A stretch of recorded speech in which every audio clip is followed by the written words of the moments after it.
This is the BlackBerry KEYone, the latest in the new wave of Android-powered BlackBerries brought to us by TCL, the company behind Alcatel phones. But while last year's TCL BlackBerries were based on existing Android models, the KEYone is a phone that's a BlackBerry from the ground up. Is there still a place for a phone that so unabashedly embraces its hardware keyboard in today's big-screen, bezel-less world, or is the KEYone an anachronistic throwback that's little more than a last-ditch effort from a once great but now fading brand?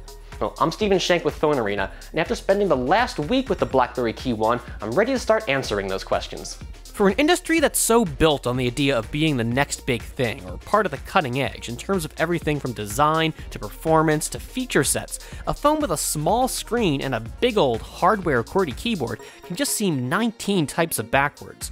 But while the BlackBerry phones of old may be but a distant memory at this point, the company's evolution into the world of modern handsets has brought with it more than a few holdovers from those days of yore, and when the Android-powered Priv debuted back in 2015, it arrived armed with a hardware keyboard. With the Priv, BlackBerry was still feeling things out, and it wasn't quite ready to go all in on a phone with a really conspicuous physical keyboard.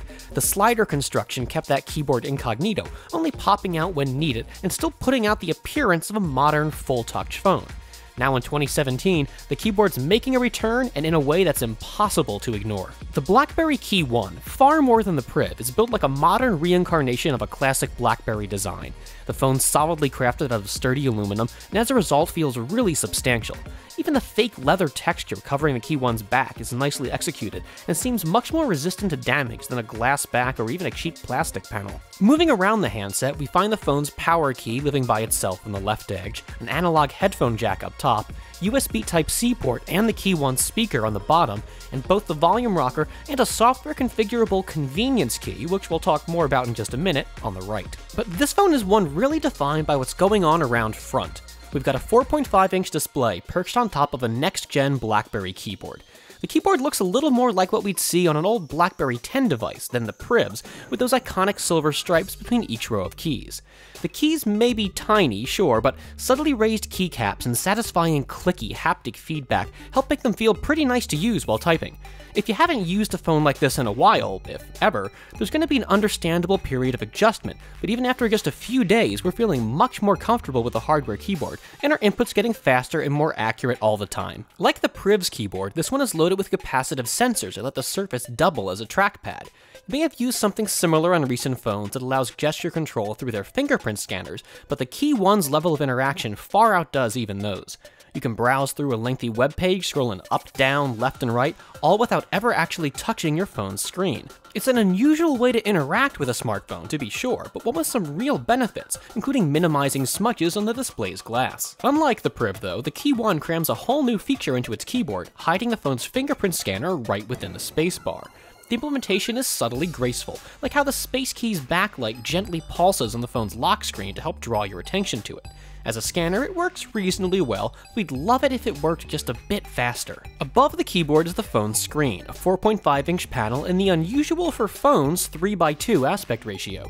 Keyboard-equipped BlackBerries of the past favored perfectly square screens, and this feels like a compromise between that and a full-blown widescreen display, which there very much isn't room for.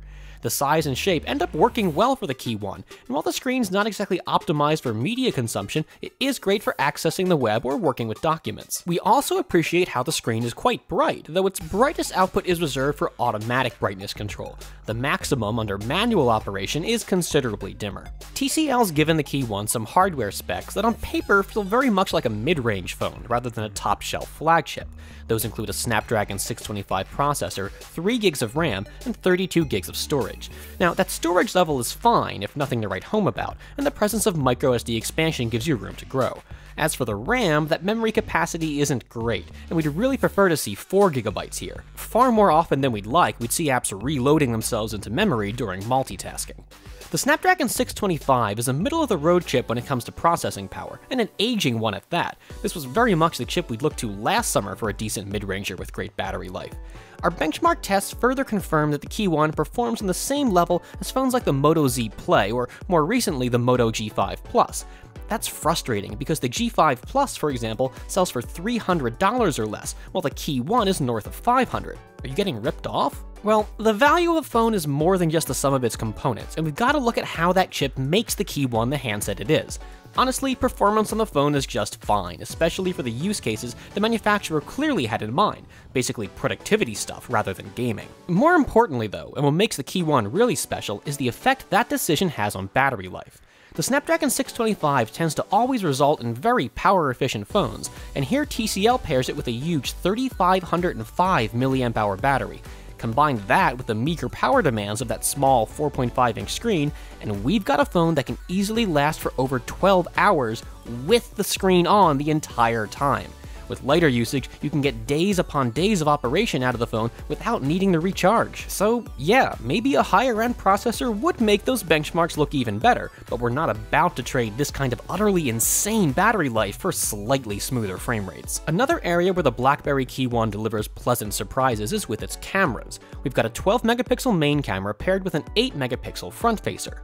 There aren't a lot of bells and whistles here, no laser autofocus or the like, and honestly we doubt many shoppers are expecting a best-in-class camera from a BlackBerry handset. But as it turns out, images taken with the KEYone look pretty darn good. Exposures tend to be right on point, focus looks sharp, and it's all in all just a really capable, generally reliable camera. Sometimes HDR pics took a little while to put together in lower light environments, but low light performance overall is really solid. And of course, with all the hardware buttons offered by the phone's keyboard, the camera's happy to use the spacebar as a shutter button. Video recording similarly works pretty well, though the footage on the whole tended towards the darker side. We really like how the phone delivers lots of recording options, including multiple frame rates even when filming in 4K, though if you're taking advantage of the KEYone's electronic stabilization, you'll have to keep things to 1080p at 30 frames per second or lower. Refocusing while filming was nice and swift, helping the camera to keep up with the action. Sound output's a little on the quieter side from the phone's internal speaker, but there's always a headphone jack for private listening. TCL even throws in a pair of nice-looking BlackBerry branded earbuds, and with a number of alternate tip sizes at that.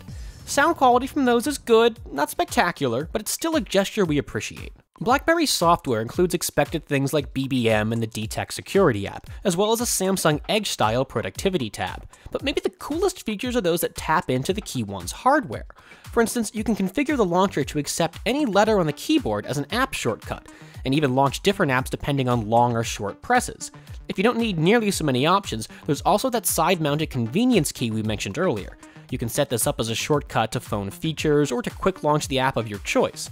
And for a phone that may have some stodgy businessman roots, it's a lot of fun to configure a dedicated Snapchat button. The BlackBerry KEYone definitely isn't a smartphone for everyone, but you'd be doing yourself a disservice to dismiss it outright. Now, if all you care about is the fastest performance, slickest design, and biggest screen, then okay, go right on looking. But if you're curious what a really well-executed hardware keyboard could do to enhance your productivity, or what insane power efficiency could mean for curing your urge to carry a charger around everywhere, the KEYone has a lot to offer. If all you're looking at are raw specs, then yes, the $550 price tag is admittedly steep. But the KEYone offers so much more than a similarly equipped mid-ranger, and this combination of hardware and software delivers real value. At $450, the KEYone would be a no-brainer, but even at this launch price, this unusual Android could still very much be worth your time. I'm Steven Shank with PhoneArena. Thanks for watching, and be sure to subscribe so you don't miss any upcoming reviews.